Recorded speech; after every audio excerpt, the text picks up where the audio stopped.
नमस्कार, बहुत स्वागत है आपका विशेष में। मैं हूँ राजश्री आपके साथ। और जैसा कि हम सभी जानते हैं कि देश फिर लोकतंत्र का पर्व मना रहा है। गुजरात और हिमाचल प्रदेश में विधानसभा चुनाव हो रहे हैं और 2024 के आम चुनाव से पहले ये चुनाव इसलिए महत्वपूर्ण है क्योंकि इन दोनों ही राज्यों में भारतीय जनता पार्टी का शासन है। गुजरात प्रधानमंत्री नरेंद्र मोदी का गृह राज्य है, तो हिमाचल प्रदेश में भी बीजेपी सत्ता में ही है। दोनों ही जगह भारतीय जनता पार्टी के सामने सत्ता विरोधी लहर को सत्ता समर्थक लहर में बदलने की चुनौती भी है। बीजेपी के मुकाबले में दोनों राज्यों में कांग्रेस के साथ साथ आम आदमी पार्टी भी मैदान में उतरी है। तो आज विशेष में हम बात करेंगे इन दोनों राज्यों में सियासी दलों की चुनावी रणनीति और प्रचार के साथ चुनावी मुद्दों की भी।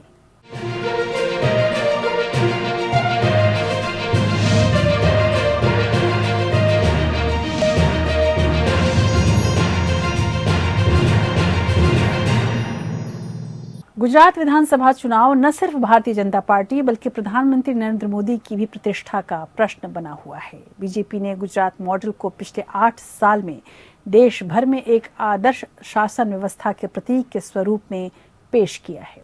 प्रधानमंत्री मोदी लगातार साल भर से गुजरात का दौरा करते रहे हैं और इस दौरान गुजरात में बहुत सी बड़ी परियोजनाओं का शिलान्यास और लोकार्पण भी किया है। लेकिन ये भी सच है कि मोदी के प्रधानमंत्री बनने के बाद गुजरात बीजेपी में कोई कद्दावर नेता नहीं उभरा और ऐसे में बीजेपी के लिए भी इस बार के चुनाव किसी चुनौती से कम नहीं है। वहीं बीजेपी का दावा है कि उसकी 2/3 बहुमत से जीत होगी।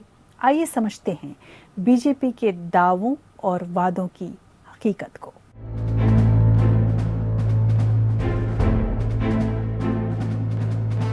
चुनाव की तारीखों के ऐलान के साथ गुजरात में सियासी संग्राम तेज हो गया है।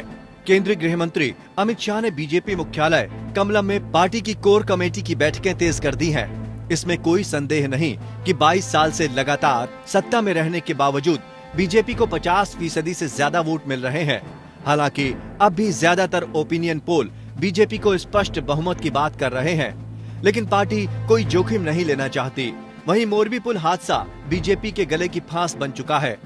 पुल की मरम्मत करने का ठेका पाने वाली ओरेवा कंपनी के प्रमोटरों पर कार्रवाई को लेकर विपक्ष बीजेपी पर लगातार निशाना साध रहा है। प्रधानमंत्री मोदी केवड़िया की अपनी जनसभा में मोरबी में मारे गए लोगों की याद में भावुक हो गए। काले मोरबी में आ भयंकर पीड़ादायक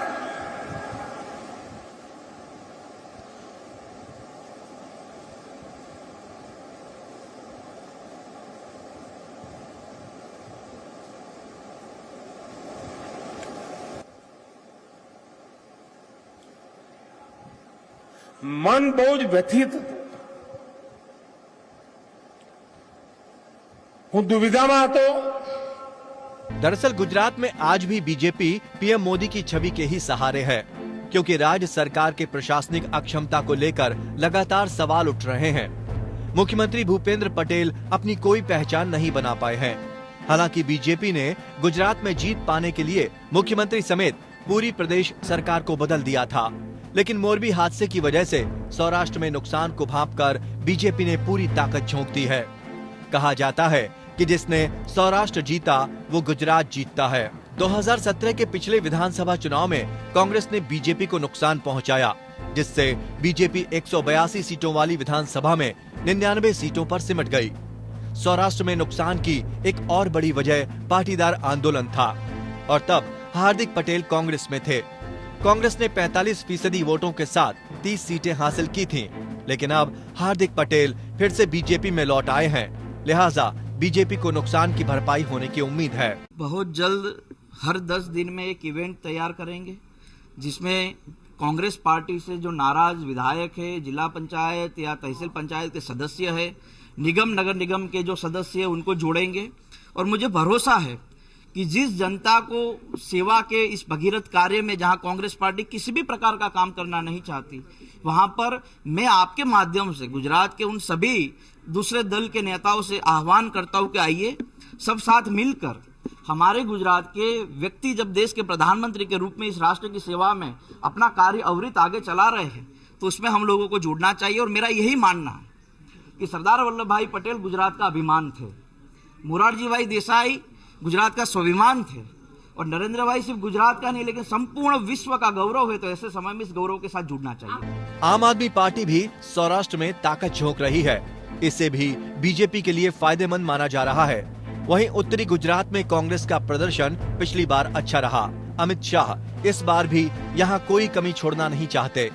1995 में बीजेपी सत्ता पर काबिज हुई थी। 2002 के गुजरात दंगों के बाद बीजेपी की सीटों में लगातार गिरावट आ रही है। पिछली बार 92 सीटों के बहुमत से सिर्फ 7 सीटें ही ज्यादा मिली हैं। इस बार बीजेपी 182 में से 150 सीटें जीतने का लक्ष्य रख रही है। इसके लिए पार्टी काम के आधार पर 30% विधायकों के टिकट काटने की तैयारी में है। बीजेपी के इस नो रिपीट फार्मूले का दूसरी पार्टियों के पास कोई जवाब नहीं है। इसके अलावा सत्ता में होने के कारण बीजेपी प्रचार के मामले में किसी भी राजनीतिक दल से आगे है और बीजेपी के पक्ष में हवा दिखाई दे रही है। सबसे बड़ी बात, गुजरात में बीजेपी के पास बूथ के स्तर तक विशाल संगठनात्मक ढांचा है, जिसका सामना करना कांग्रेस के बूते के बाहर है। अब बीजेपी ने पन्ना प्रमुख की बजाय पन्ना कमेटी तैयार की है। वोटर लिस्ट के हर पन्ने के लिए 5 सदस्यों की एक पन्ना कमेटी बनाई गई है। हर सदस्य की जिम्मेदारी है कि वो अपने परिवार से कम 3 लोगों के वोट बीजेपी को दिलवाएगा। इस तरह से पूरे प्रदेश में 82 लाख पन्ना सदस्य बनाए गए हैं। बीजेपी का मानना है कि ये नया मॉडल 2020 के उपचुनाव में बहुत कारगर साबित हुआ था। निकाय चुनाव में भी 80% कामयाबी हासिल हुई थी। यही नहीं, मंडल, ब्लॉक या जिले स्तर के नेता के लिए अपने क्षेत्र के हर पन्ना सदस्य के घर जाना अनिवार्य बनाया गया है। वहीं सामाजिक समीकरणों पर नजर डाली जाए तो बीजेपी ने सौराष्ट्र में कोली और पाटीदारों को रिझाने के लिए उनके समाज के नेताओं को अपने साथ जोड़ा है। गुजरात में पिछड़ा वर्ग का राजनीति में दबदबा बरकरार है। इनमें कोली 22%, ठाकुर 20 और पाटीदार 15% के करीब हैं, जबकि अनुसूचित जनजाति 16% और अनुसूचित जाति 7% है।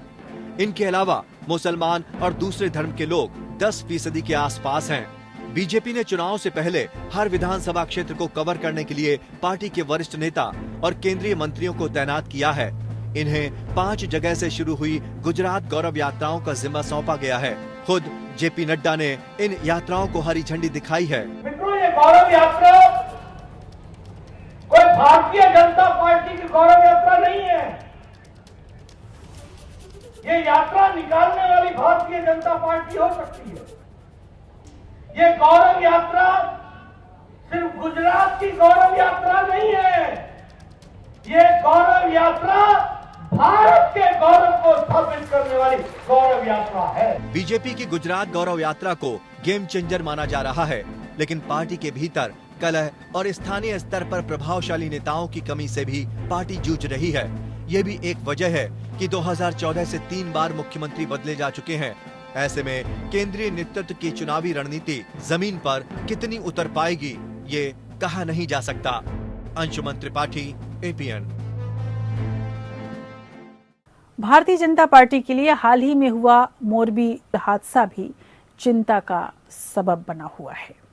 वहीं मुख्यमंत्री भूपेंद्र पटेल की भी छवि किसी सर्वमान्य लोकप्रिय नेता की नहीं है। ऐसे में अपने गृह राज्य में जीतने के लिए केंद्रीय गृह मंत्री अमित शाह ने कोर कमेटी की बैठक बुलाई है। वहीं गुजरात गौरव यात्रा में पार्टी ने कई केंद्रीय मंत्रियों समेत पार्टी के बड़े नेताओं को तैनात किया है। गुजरात में कांग्रेस के पास खोने को कुछ नहीं है।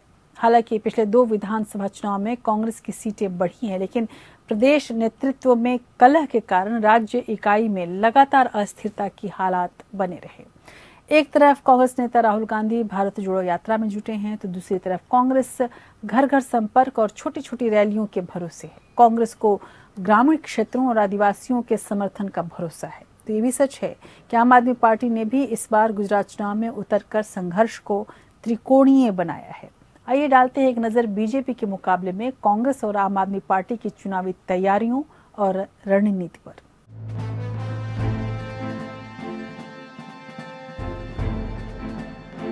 गुजरात में कांग्रेस महंगाई, बेरोजगारी और राज्य सरकार की नाकामी को मुद्दा बना रही है। उससे प्रदेश में सत्ता विरोधी लहर का फायदा मिलने का पूरा भरोसा है। वहीं अपने संकल्प पत्र में पार्टी ने 500 में एलपीजी सिलेंडर, 10 लाख तक का इलाज और दवाइयां मुफ्त, सरकारी नौकरियों में कॉन्ट्रैक्ट सिस्टम बंद और 300 रुपए बेरोजगारी भत्ता देने का वादा किया है। कांग्रेस अध्यक्ष मल्लिकार्जुन खड़गे ने ट्वीट कर इन 8 संकल्पों का जिक्र किया है कि गुजरात में बीजेपी के खिलाफ जबरदस्त आक्रोश है। चाहे आप मुद्दे बहुत है, महंगाई की, बेरोजगारी की, ड्रग ट्रैफिकिंग का सेंटर बन गया, आप इलिसिट लिकर हो, गुजरात में आप डोर स्टेप पे शराब लीजिए। ये है 22 पेपर लीक हुए, कोई भर्ती हुई नहीं है, कानून व्यवस्था लचर है, सड़कों की हालत खराब है। कोविड में जितना मिसमैनेजमेंट वहां पे हुआ गुजरात में, उसका नतीजा था कि 1 साल पहले पूरी की पूरी सरकार को बदला इन लोगों ने। चीफ मिनिस्टर, पूरी कैबिनेट, हिंदुस्तान की राजनीति में ये पहला उदाहरण होगा जहां पूरी सरकार निकम्मी मानते हुए। ऊपरी तौर पर बीजेपी के मुकाबले कांग्रेस का प्रचार बहुत फीका पड़ता नजर आ रहा है। बताया जा रहा है कि कांग्रेस ने प्रचार के लिए अंडरग्राउंड तरीके से काम करने की रणनीति बनाई है। ऊपरी तौर पर अभी तक राहुल गांधी की भारत जोड़ो यात्रा को वीडियो वैन के जरिए पूरे राज्य में लोगों को दिखाया जा रहा है। वहीं सूत्रों के मुताबिक पिछले कुछ महीनों से पार्टी ने गुजरात के सभी जिलों में अपनी कमेटी को न सिर्फ सक्रिय किया, बल्कि राज्य की सभी 182 विधानसभा में बूथवार एक संकल्प पत्र बांटने की योजना बनाई है। इस योजना के तहत तकरीबन 5 महीने पहले पार्टी के आला कमान से चर्चा करने के बाद गुजरात राज्य इकाई ने अपने सभी कार्यकर्ताओं को गांव-गांव और बूथ पर जाकर पार्टी की नीतियों और राहुल गांधी के 8 संकल्पों के बारे में पत्र के माध्यम से संपर्क करना शुरू किया। कांग्रेस के इस डोर टू डोर जनसंपर्क को लेकर प्रधानमंत्री नरेंद्र मोदी ने अपने नेताओं को आगाह किया था। एणे एक नवी चालाकी करी छे, एनाथी सतर्क રહેવાની જરૂર છે। एणे શું કર્યું છે? બોલવું નહીં, હોબાળા કરવાની, ચૂપચાપ ખાટલા બેઠકો કરવી, ગામડે ગામડે બધા પોતાના લોકોને પહોંચાડી દેવા, રો કગળ કરવી, પગે લાગવું, બસ એક વખત મદદ કરો, એક વખત બધું જાત જાતનું બધું કરી રહ્યા છે। અને હોબાળા કરવાનો જે કોન્ટ્રાક્ટ છે, ગાળો ભાંડવાનો જે કોન્ટ્રાક્ટ છે, એ એમણે આઉટસોર્સ કરી દીધો છે, બીજાને આપી દીધો છે। આ કામ તમે કરો, આખું ગુજરાતનું વાતાવરણ ડોળો, હોબાળા કરો, ચીચિયારીઓ પાડે, ગંદુ બોલો। लेकिन चुनाव की तारीखों के ऐलान के साथ ही प्रचार में तेजी नजर आने लगी। पार्टी ने गुजरात के 5 क्षेत्रों में गुजरात परिवर्तन संकल्प यात्रा का आयोजन किया। इस दौरान 5400 किलोमीटर से अधिक की दूरी तय करने का लक्ष्य रखा गया था, जिसमें 145 जनसभाएं और 95 रैलियों का आयोजन करने का फैसला किया गया। हर क्षेत्र में हो रही अलग अलग 5 यात्राओं का जिम्मा कांग्रेस के अलग अलग वरिष्ठ नेताओं को सौंपा गया, जिनमें दिग्विजय सिंह, कमलनाथ, भूपेश बघेल, अशोक गहलोत, सचिन पायलट, मुकुल वासनिक जैसे नेता शामिल हैं। इस दौरान कम से कम 4.5 करोड़ मतदाताओं से सीधे संपर्क का लक्ष्य रखा गया है। हमारे ही परिवार के थोड़े हमारे से नाराज होके आम आदमी पार्टी में गए थे और मैं भली भांति जानता हूं उनको, उनकी विचारधारा को जानता हूं, उनके जज्बे को जानता हूं और पूरी वहां पर जो समय उनका निकला, वो समय में उन्हें जो पता चला, वो पता जिस तरह से चला, वो बातें भी हमारे साथ हुई, लेकिन एक विचारधारा से जुड़े हुए थे और आज उसी विचारधारा के साथ काम करने के लिए भाई इंद्रनील राजगुरु आज पुनः कांग्रेस पार्टी में आ रहे हैं। हालांकि इन यात्राओं को प्रदेश कांग्रेस के कद्दावर नेताओं को आगे रखा गया है। एक तरफ गुजरात में सत्ताधारी बीजेपी विकास के मुद्दे पर जीत का भरोसा जता रही है, वहीं कांग्रेस और आप महंगाई, भ्रष्टाचार और प्रशासन में सख्ती के कारण जनता के गुस्से की बात कर रही है। कांग्रेस को ग्रामीण इलाकों में समर्थन मिलने की ज्यादा आशा है। इनमें आदिवासी, दलित, किसान, मुस्लिम और छोटे व्यापारी भी शामिल हैं। प्रदेश की कुल आबादी की 15% आबादी करीब 40 सीटों पर असर रखती है। इनके लिए 26 रिजर्व सीटें हैं। अभी तक किसी एक पार्टी का इन पर दबदबा नहीं रहा है। गुजरात में कांग्रेस आखिरी बार 1985 में सत्ता में आई थी। उसके बाद 1990 में जनता दल की सरकार बनी। इसी के साथ बीजेपी ने कांग्रेस को तीसरे स्थान पर धकेल दिया। तब से गुजरात पर बीजेपी का अबाध शासन जारी है। लेकिन 2017 से बीजेपी के लिए खतरे की घंटी बजनी शुरू हो गई है। पिछले 20 सालों में ऐसा पहली बार था जब बीजेपी की सीटें 2 अंकों पर ही सिमट कर रह गई थी। इसी चुनाव में कांग्रेस ने 77 सीटें जीती थी, जो 1990 के बाद से सबसे ज्यादा सीटें थी। यही नहीं, इन चुनाव में कांग्रेस ने न सिर्फ अपनी SC और ST सीटें बचाए रखी, बल्कि सामान्य श्रेणी की सीटों में भी बढ़ोतरी कर ली। कांग्रेस को 2017 में 57 सामान्य सीटें मिली थी, जबकि 2012 में 43 और 2007 में 41 सीटें। वहीं 2007 के मुकाबले 2017 में बीजेपी के हाथ से 4 SC, 2 ST और 12 सामान्य श्रेणी की विधानसभा सीटें चली गईं। लेकिन इस बार आम आदमी पार्टी के मैदान में उतरने से विपक्ष के वोट बंटने के आसार हैं। आपके संयोजक और दिल्ली के मुख्यमंत्री अरविंद केजरीवाल इन दिनों गुजरात में आम आदमी पार्टी की सरकार बनने तक का दावा कर रहे हैं। मैंने सुना कि अभी बहुत बड़ी सभा हुई थी कोई बीजेपी की भुज में, उसमें जितनी बसें गई थी उन सारी बसों में जो ड्राइवर और कंडक्टर थे, उन्होंने आते वक्त बसों के अंदर हर सवारी को बोला, जो लोग इनकी रैली में गए थे, कि भाई इस बार बदलाव होना चाहिए, इस बार परिवर्तन होना चाहिए और सब लोग इस बार झाड़ू पे वोट देना। तो जितने लोग उनकी सभा में गए थे उन सब लोगों ने तय किया है कि सभा में तो हम इनकी गए थे लेकिन वोट आम आदमी पार्टी को देंगे। आम आदमी पार्टी ने शहरी इलाकों में धुआंधार प्रचार तेज कर दिया है। आम आदमी पार्टी ने इसुदान गढ़वी को मुख्यमंत्री पद का चेहरा बनाया है। इसुदान गढ़वी एक स्थानीय न्यूज चैनल के संपादक और एक पॉपुलर कार्यक्रम के एंकर रहे हैं। दरअसल गढ़वी सौराष्ट्र की अदर बैकवर्ड क्लास से हैं, जिसकी राज्य में बड़ी आबादी है। लेकिन कांग्रेस से आए इंद्रनील राजगुरु आम आदमी पार्टी का CM फेस बनाए जाने से नाराज होकर वापस पार्टी में चले आए। आम आदमी पार्टी में इसलिए गया कि मुझे कहीं ना कहीं लगता था कि भाजपा देश के लिए एक बुरी पार्टी है और उसको गुजरात में हराना जरूरी है। तब जाके मैंने आम आदमी पार्टी ज्वाइन की कि शायद वहीं से हरा पाए। लेकिन आम आदमी की जिस तरह से मैंने फंक्शनिंग देखी, जैसे बीजेपी मूर्ख बनाता है वैसे आम आदमी पार्टी भी लोगों को मूर्ख बनाने की कोशिश करती है। राजगुरु सौराष्ट्र के ही हैं। बताया जा रहा है कि वे आम आदमी पार्टी के जमीन पर संगठन न होने के कारण भी नाराज थे। दरअसल आम आदमी पार्टी शहरी इलाकों में ही चुनावी हवा बनाने में कामयाब नजर आ रही है, इसीलिए कांग्रेस के हौसले और बुलंद नजर आ रहे हैं। वहीं बीजेपी में भी बगावत से विपक्षी दलों को कुछ राहत मिल रही है। बीजेपी के नेता और पूर्व स्वास्थ्य मंत्री जय नारायण व्यास ने पार्टी छोड़ दी। उन्होंने कहा कि मेरे लिए कांग्रेस और आम आदमी पार्टी के विकल्प खुले हैं। बहरहाल इतना तय है कि आम आदमी पार्टी हिंदुत्व का कार्ड खेलकर शहरी इलाकों में बीजेपी को नुकसान पहुंचा रही है। केजरीवाल ने हाल ही में नोट पर लक्ष्मी गणेश की तस्वीर छापने की मांग उठाई है। इसके अलावा वो कई मौकों पर अपनी हनुमान भक्ति का भी जिक्र कर चुके हैं। तो आप कांग्रेस के लिए भी वोट कटवा साबित हो रही है। वहीं AIMIM मुस्लिम बहुल इलाकों से उम्मीदवार उतारकर जाने अनजाने बीजेपी को ही मदद करने में जुटी है। अंशुमन त्रिपाठी, APN। वैसे कांग्रेस के नए अध्यक्ष मल्लिकार्जुन खड़गे के लिए गुजरात चुनाव एक बड़ी परीक्षा है। खड़गे खुद चुनावी तैयारियों को अंतिम रूप दे रहे हैं। राजस्थान के मुख्यमंत्री अशोक गहलोत, सचिन पायलट, दिग्विजय सिंह और मुकुल वासनिक जैसे कई नेताओं को अलग अलग क्षेत्रों की जिम्मेदारी दी गई है। वहीं आम आदमी पार्टी को इस बार राज्य में अपनी सरकार बनाने का भरोसा ही हो चला है। शहरी इलाकों में उसे जन समर्थन मिलता दिख भी रहा है। अरविंद केजरीवाल लगातार राज्य के चुनावी दौरे में व्यस्त हैं और किसी भी बात को वो गुजरात चुनाव से जोड़ रहे हैं। वे दिल्ली मॉडल को पेश करके जनता से वोट मांग रहे हैं, लेकिन इसलिए उसकी कामयाबी अभी संदेह के घेरे में तो जरूर है।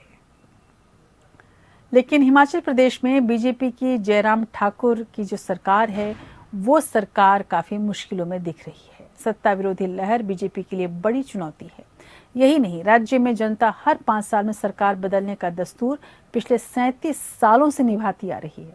प्रधानमंत्री नरेंद्र मोदी ने मंडी की चुनावी रैली में हिमाचल प्रदेश की जनता को बार बार सरकार न बदलने की नसीहत दी है।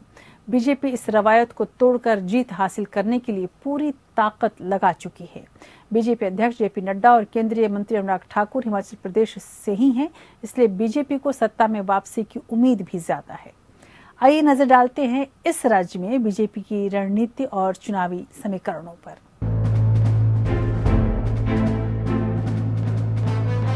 प्रधानमंत्री नरेंद्र मोदी हिमाचल की जनता की नब्ज समझ रहे हैं, इसलिए उन्होंने नसीहत देते हुए कहा कि बीमारी दूर करने के लिए बार बार दवाई बदलने से मरीज का इलाज नहीं हो सकता। पीएम मोदी ये भी समझ रहे हैं कि हिमाचल में इंदिरा गांधी की वजह से लोगों को अब भी कांग्रेस से सहानुभूति है, इसलिए पीएम मोदी ने इशारों ही इशारों में बोफोर्स रक्षा घोटाले को लेकर कांग्रेस पर जोरदार हमला किया। कांग्रेस कभी हिमाचल को स्थिर सरकार नहीं दे सकती है, नहीं वो चाहते हैं। पीएम मोदी हिमाचल के दौरे से पहले अमृतसर पहुंचे और राधा स्वामी के डेरे ब्यास में हाजिरी दी, क्योंकि राधा स्वामी के लाखों अनुयायी हिमाचल प्रदेश में हैं। जाहिर है कि बीजेपी मतदाता को लुभाने के लिए कोई मौका छोड़ना नहीं चाहती, इसलिए पीएम मोदी ने भी राम मंदिर निर्माण का जिक्र करते हुए कहा कि बीजेपी वादा पूरा करती है। वहीं हिमाचल प्रदेश का चुनावी दौरा कर रहे यूपी के मुख्यमंत्री योगी आदित्यनाथ ने भी राम मंदिर की दुहाई दी। कांग्रेस प्रेरितों के अयोध्या में भगवान राम का भव्य मंदिर का निर्माण का कार्य प्रारंभ हो गया होता। आज अयोध्या में राम मंदिर बन रहा है। प्रधानमंत्री नरेंद्र मोदी ने वन रैंक वन पेंशन को लेकर भी अपनी सरकार की पीठ थपथपाई। राज्य में चुनाव प्रचार के लिए बीजेपी पार्टी अध्यक्ष जेपी नड्डा खुद भी रैलियां कर रहे हैं। जेपी नड्डा ने मंडी जिले के धर्मपुर में रैली करते हुए कहा कि केंद्र सरकार हिमाचल प्रदेश को उपहार देना चाहती थी, लेकिन पिछली कांग्रेस सरकार अड़ंगा लगाने का काम करती रही। ये आज का दिन एक उत्सव का दिन है और प्रजातंत्र को मजबूत करने का अवसर का दिन है। हिमाचल प्रदेश की देवतुल्य जनता बहुत जागरूक है अपने अधिकारों के प्रति भी, अपने मताधिकार के बारे में भी, इसलिए हमेशा यहाँ पर अच्छी पोलिंग होती है। और इस बार मैं देख रहा हूँ कि उत्साह है, लोग चाहते हैं कि भारतीय जनता पार्टी को जिस तरीके से मोदी जी के आशीर्वाद से जयराम जी ने हिमाचल को आगे बढ़ाया है, उसको एक बार फिर से मौका देना चाहते हैं। नड्डा ने भारत जोड़ो यात्रा का जिक्र करते हुए कहा कि राहुल गांधी टुकड़े टुकड़े गैंग के साथ खड़े हैं। नड्डा ने ये भी कहा कि कांग्रेस को अब कोई सीरियसली नहीं लेता और कांग्रेस की विश्वसनीयता खत्म हो गई है। दरअसल 5 साल से प्रदेश में बीजेपी शासन होने की वजह से बीजेपी को कांग्रेस पर हमला बोलना जरूरी हो गया है, ताकि जयराम सरकार से लोगों की नाराजगी को कांग्रेस की तरफ मोड़ा जा सके। केंद्रीय मंत्री अनुराग ठाकुर भी हिमाचल की बर्बादी के लिए कांग्रेस को जिम्मेदार बता रहे हैं। अनुराग ठाकुर ने कहा कि हिमाचल प्रदेश से विशेष राज्य पैकेज पिछली कांग्रेस सरकार ने छीन लिया था। अगर कांग्रेस ने क्या किया था, कांग्रेस ने तो मेरे भाई और बहनों जो प्रोजेक्ट हम 2014 में भी मंजूर करवा के लाए वो भी रुकवा दिए, 10 में मंजूर कराए वो रुकवा दिए, 12 में कराए वो रुकवा दिए। एम्स 14 में मंजूर हुआ था, 18 में जमीन मिली। हाइड्रो इंजीनियरिंग कॉलेज 11-12 में मंजूर हुआ, 2017 में एग्रीमेंट साइन हुआ। पहले कांगड़ा लेके थे टंगरोटा में चलाने के लिए। हमीरपुर मेडिकल कॉलेज 15 में मंजूर हुआ, 18 में जमीन मिली। सेंट्रल यूनिवर्सिटी 2010-11 में मिली, अब जाकर 2019-20 में शुरू हो पाई। तो कांग्रेस ने दिया क्या? विरोध किया, केवल रुकवाने का काम किया है। लेकिन बीजेपी के लिए मुश्किलें कम नहीं हुई हैं। प्रदेश की हर तीसरी सीट पर बीजेपी से बागी हुई नेता आजाद उम्मीदवार बनकर मैदान में हैं। हिमाचल की कुल 68 सीटों में से कम 21 सीटों पर बीजेपी के बागी नुकसान पहुंचा सकते हैं। इसलिए बीजेपी को कठोर अनुशासनात्मक कार्रवाई करनी पड़ी और 6 विधायकों को पार्टी से बाहर निकालना पड़ा और कई को निलंबित किया गया। हालात यह है कि नड्डा के गृह जिले बिलासपुर की 4 सीटों में से 2 सीटों पर भी बीजेपी के बागी बतौर आजाद उम्मीदवार मैदान में उतर गए हैं। इनमें से एक प्रदेश कार्यकारिणी के सदस्य सुभाष शर्मा भी हैं। हालात ये है कि प्रदेश के पूर्व मुख्यमंत्री प्रेम कुमार धूमल को भी टिकट नहीं दिया गया, जिसके बाद उनके पुत्र अनुराग ठाकुर से रहा न गया। सुजानपुर में कार्यकर्ताओं को संबोधित करते हुए अनुराग ठाकुर ने कहा कि 2017 में चुनाव हारने के बाद भी धूमल पार्टी के लिए लगातार काम करते रहे। दिलचस्प बात यह है कि हिमाचल प्रदेश में पिछले चुनाव में करीब 20 सीटों पर बीजेपी को 120 वोटों से लेकर 2000 वोटों से जीत हासिल हुई थी। ऐसे में इन बागियों को हल्के में नहीं लिया जा सकता है। हालांकि बीजेपी का मानना है कि बागियों से उसकी जीत पर कोई फर्क नहीं पड़ेगा। वहीं बीजेपी के घोषणा पत्र में देरी से भी चुनाव प्रचार पर असर पड़ने का अंदेशा जताया जा रहा है। Anshuman Tripathi, APN news. Bharatiya Janata party को हिमाचल प्रदेश के विधानसभा चुनाव में प्रधानमंत्री नरेंद्र मोदी के चेहरे का ही सहारा है, क्योंकि सत्ता विरोधी लहर और पार्टी के नेताओं में फूट की वजह से किसी और नेता को प्रोजेक्ट करने में खतरा नजर आ रहा है। हालांकि बीजेपी ने चुनाव प्रचार में अपने कई स्टार प्रचारक झोंक दिए हैं। केंद्रीय गृह मंत्री अमित शाह, जेपी नड्डा, मुख्यमंत्री योगी आदित्यनाथ, हरियाणा के मुख्यमंत्री मनोहर लाल खट्टर चुनाव प्रचार में लगातार जा रहे हैं। खुद पीएम मोदी राज्य का चुनावी दौरा कर चुके हैं, लेकिन हर तीसरी सीट पर बीजेपी के बागियों ने आला कमान के माथे पर शिकन पैदा कर दी है। वहीं बीजेपी के घोषणा पत्र के ऐलान में देरी से भी प्रचार पर काफी असर पड़ा है। लेकिन हिमाचल प्रदेश में कांग्रेस ने पूर्व प्रधानमंत्री इंदिरा गांधी और पूर्व मुख्यमंत्री वीरभद्र सिंह के नाम पर वोट जुटाने की कोशिश में लग गई है। कांग्रेस ने 10 गारंटी देते हुए पार्टी का प्रतिज्ञा पत्र जारी कर दिया है, जिनमें अग्निवीर योजना को रद्द करने, पुरानी पेंशन बहाल करने और महिलाओं को 1500 रुपए मासिक देने का ऐलान किया गया है। लेकिन कांग्रेस में भी बागियों से नुकसान होने का खतरा बरकरार है। प्रियंका और कांग्रेस का जादू कितना चलेगा ये कहा नहीं जा सकता, क्योंकि आम आदमी पार्टी के भी मैदान में उतरने से यहां कांग्रेस के वोट कटने की आशंका जताई जा रही है।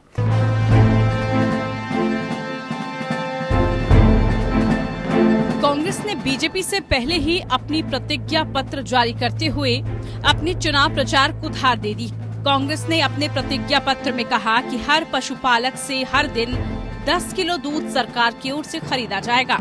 इससे पशुपालकों को प्रोत्साहन भी मिलेगा और आवारा पशुओं की समस्या भी कम होगी। पशुपालकों से 2 रुपए प्रति किलो की दर से गोबर खरीदा जाएगा। भारतीय जनता पार्टी लूटने का काम करती है। आपकी जेब में, पर्स में, बहनों के पर्स में साइफन पाइप लगाया हुआ है। पेट्रोल का भाव बढ़ा के पैसा खींच रहे हैं, डीजल का भाव बढ़ा के पैसा खींच रहे हैं, रसोई गैस की कीमत बढ़ा के पैसा खींच रहे हैं, तेल का खाने के तेल की कीमत बढ़ा के पैसा खींच रहे हैं, किसानों से रासायनिक खाद की कीमत बढ़ा के पैसा खींच रहे हैं। पैसा खींचने का काम उनका है। कांग्रेस पार्टी इस महंगाई से, बेरोजगारी से लड़ने का उपाय ढूंढी है। केंद्र में हम सरकार में रहते तो ये महंगाई नहीं होती। कांग्रेस अपनी छत्तीसगढ़ और राजस्थान सरकार के काम की मार्केटिंग कर बता रही है कि हम जो वादे कर रहे हैं उन पर दोनों राज्यों में पहले से ही अमल किया जा रहा है। प्रतिज्ञा पत्र में ये भी वादा किया गया है कि मंत्रिमंडल की पहली बैठक में 1 लाख सरकारी नौकरियां देने का फैसला लिया जाएगा। कांग्रेस ने पुरानी पेंशन योजना लागू करके महिलाओं को 1500 रुपए प्रति माह देकर और 300 यूनिट बिजली मुफ्त देकर लोगों की जेबों में पैसा डालने का वादा किया है। कांग्रेस ने ग्रामीण क्षेत्रों को ध्यान में रखकर ज्यादातर वायदे किए हैं, जिनमें ग्रामीण सड़कों के लिए भू अधिग्रहण कानून लागू कर भू स्वामियों को 4 गुना मुआवजे का प्रावधान, कृषि एवं बागवानी आयोग का गठन और आयोग की सिफारिशों के आधार पर हर कैटेगरी के सेब पर न्यूनतम समर्थन मूल्य तय करने, सोलन जिले में फूड प्रोसेसिंग पार्क विकसित करने जैसे लोक लुभावन वादे किए हैं। 1 रैंक 1 पेंशन ये तो नहीं हो सकता, मगर अग्निवीर स्कीम हो सकती है। अग्निवीर स्कीम हो सकती है जिससे सेना को ठेके पे दिया जा रहा है। आप अपने बेटों को सरहद पे भेजेंगे ताकि 4 साल बाद वो आके किसी ऑफिस में कोई कर्मचारी की तरह काम करेंगे। क्या यह है आपके मन में कि आप सोचते हैं कि जाएंगे सरहद पे, देश की रखवाली करेंगे और पूरे जीवन फिर देश उनकी रखवाली भी करेगा? अगर पोस्टर युद्ध की बात की जाए तो कांग्रेस शहरी और ग्रामीण क्षेत्रों में बीजेपी से मुकाबला करती नजर आ रही है। ओल्ड पेंशन स्कीम की वजह से कांग्रेस की रैलियों में लोगों की दिलचस्पी दिखाई दे रही है। यहाँ स्टार प्रचारक प्रियंका गांधी हैं, जो जगह जगह रैलियां कर बता रही हैं कि 4 लाख युवा प्रदेश में सेना में जाते हैं, इसलिए केंद्र में कांग्रेस सरकार बनते ही अग्निवीर योजना को रद्द किया जाएगा। 10 लाख करोड़ रुपए अपने बड़े बड़े उद्योगपति मित्रों के आपने कर्ज माफ कर दिए। उसके लिए आपके पास पैसे थे, लेकिन आपके पास उस कर्मचारी के लिए पेंशन के पैसे नहीं है। वो कर्मचारी जो जब नौकरी लेता है तो यही सोच के लेता है कि बुढ़ापे में मेरी कोई सुरक्षा होगी, बुढ़ापे में मेरा कोई साथ होगा, थोड़ा पेंशन मिलेगा। उसके लिए आपके पास पैसे नहीं है। प्रियंका गांधी ये भी आरोप लगा रही हैं कि बीजेपी उद्योगपतियों के हितों में काम कर रही है। वो रोजगार, पेंशन और महंगाई पर काबू पाने के लिए कोई कदम उठाने के तैयार नहीं है। लेकिन कांग्रेस की अंदरूनी समस्याएं भी बीजेपी से किसी मायने में कम नहीं हैं।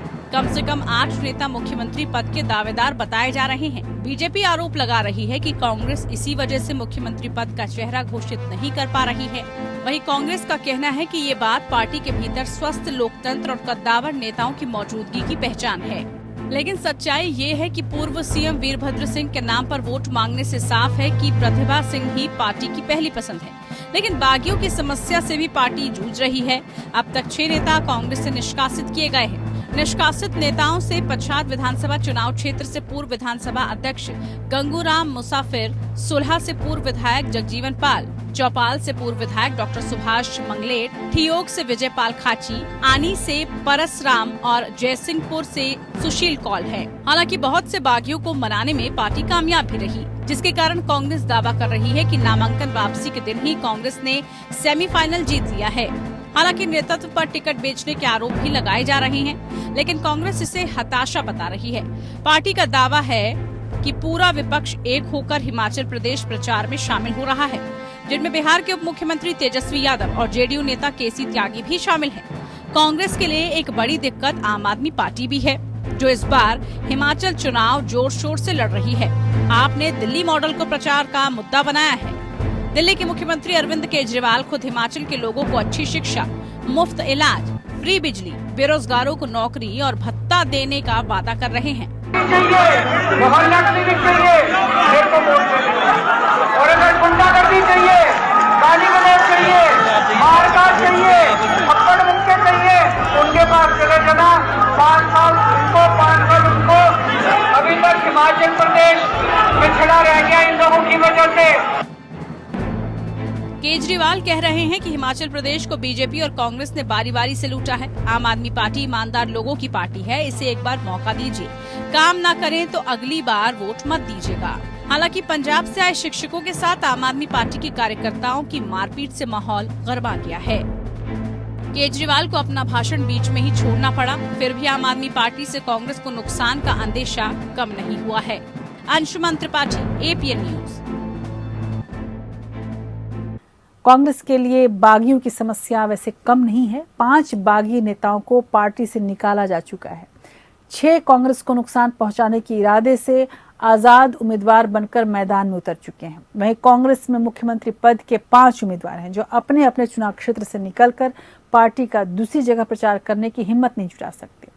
दूसरी तरफ आम आदमी पार्टी ने अपनी पूरी ताकत लगा दी है। गुजरात में जहां आपकी वजह से बीजेपी को नुकसान पहुंचने का अंदेशा जताया जा रहा है, तो हिमाचल में आम आदमी पार्टी कांग्रेस का सिरदर्द बनी हुई है और बीजेपी के लिए लाभ देने की स्थिति में देख रही है। लेकिन गुजरात और हिमाचल प्रदेश के विधानसभा चुनाव का असर न सिर्फ 2024 के अगले आम चुनाव पर पड़ेगा, बल्कि अगले साल दूसरे राज्यों के विधानसभा चुनाव को भी प्रभावित करेगा। गुजरात में बीजेपी की जीत के साथ नरेंद्र मोदी की लोकप्रियता को चुनौती देने की स्थिति में कोई नहीं रहेगा। वहीं हिमाचल प्रदेश में भी बीजेपी की जीत ये साबित कर देगी कि बीजेपी ने सारे पुराने चुनावी समीकरण ध्वस्त कर दिए हैं और अब देश को टीम मोदी से बड़ी उम्मीदें बरकरार हैं।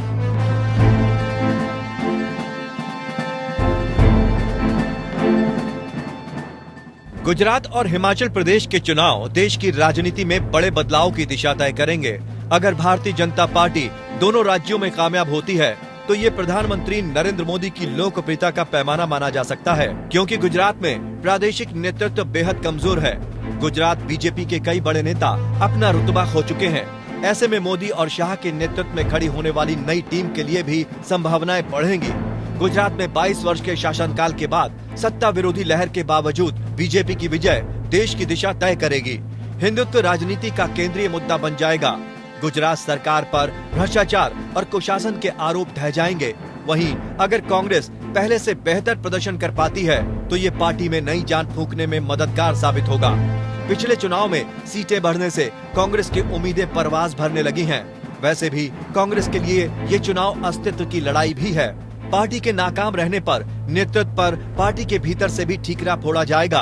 अगर बीजेपी की सीटें घटती हैं या कांग्रेस बहुमत पाने में कामयाब होती है, तो ये न सिर्फ बीजेपी बल्कि पीएम मोदी की छवि के लिए भी नुकसानदेह साबित हो सकता है।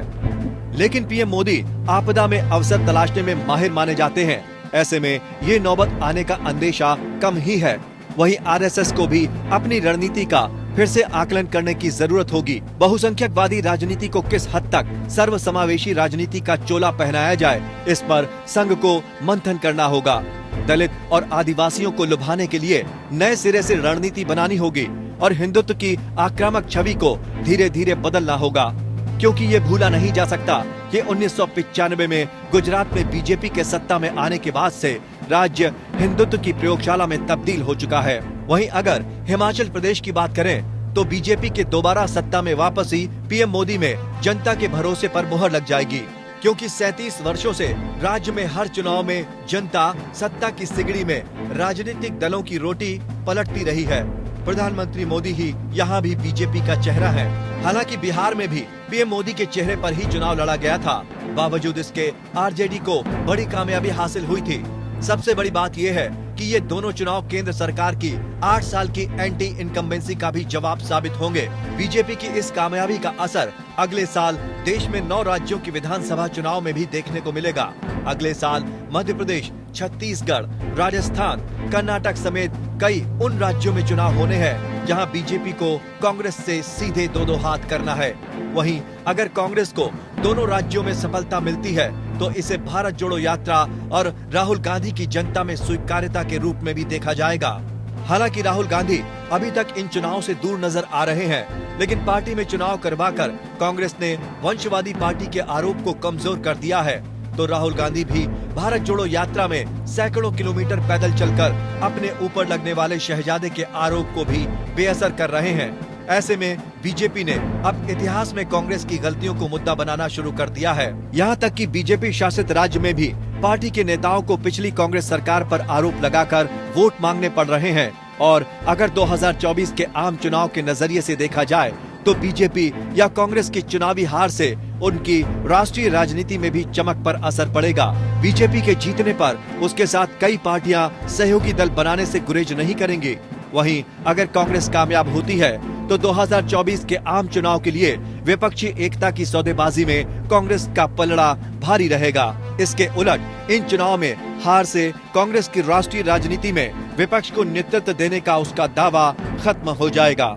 ऐसे में उसे दूसरे गैर बीजेपी दलों की शर्तों के सामने झुकना होगा और इन चुनाव को सत्ता का सेमीफाइनल के लिहाज से भी देखा जा रहा है।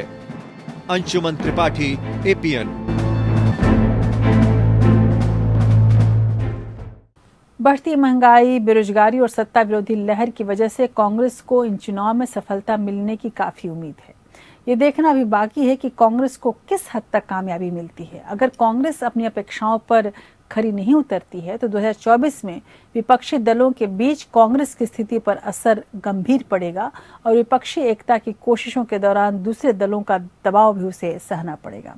वहीं बीजेपी का मनोबल भी इस कदर बढ़ा होगा कि आने वाले विधानसभा चुनाव में उसका असर साफ तौर पर देखने को मिलेगा।